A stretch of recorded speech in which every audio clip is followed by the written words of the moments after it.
Tyrese Haliburton, nakatanggap ng warning sa NBA. Stephen Curry nagsalita na kung kailan babalik, gusto agad maglaro. At Green, bumabalik ang pagkainitin ng ulo. Pinahalma ni Curry sa Game 2. Sinabi ni Tyrese Haliburton na tatanggapin niya ng buong loob ang multa kung sakaling maparusahan siya dahil sa kanyang celebration dance matapos ang game-winning 3-pointer sa Game 2 ng playoff comeback win ng Indiana Pacers laban sa Cleveland Cavaliers nitong Huwebes. Gayunpaman, ayon sa ulat ng Associated Press, babala lamang ang natanggap niya mula sa NBA matapos niyang gayahin ang Big Balls celebration ni Sam Cassell at Pedro Serrano mula sa pelikulang Major League. Wala pang opisyal na pahayag ang liga tungkol sa insidenteng ito. Ayon kay Haliburton matapos ang laro, matagal na raw niyang hinihintay ang pagkakataong magawa ang sayaw na yon. At tila wala nang mas tamang sandali pa kaysa matapos ang isang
ng record ang Warriors.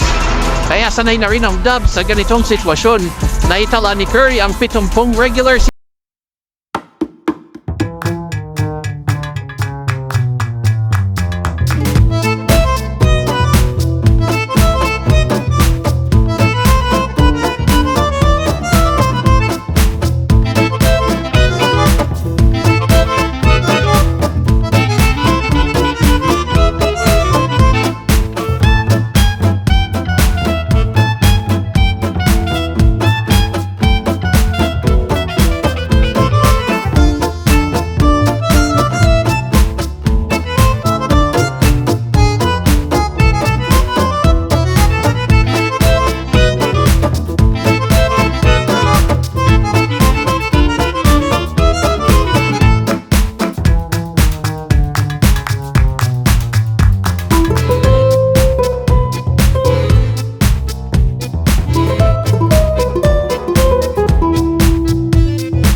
Dalawa na lang at automatic na siyang masususpinde ng isang laro. Ayon kay Josh Dubow ng Associated Press, si Green ang may pinakamaraming playoff technical fouls sa buong NBA simula noong 2013. Dahil hindi makakalaro si Stephen Curry nang hindi bababa sa 2 pang laro, kailangan ng Warriors na pangunahan ni Green ang team sa pamamagitan ng magandang halimbawa at malaking bahagi nito ay ang pagpapanatili ng kanyang composure. Ano ang masasabi niyo mga kaibigan?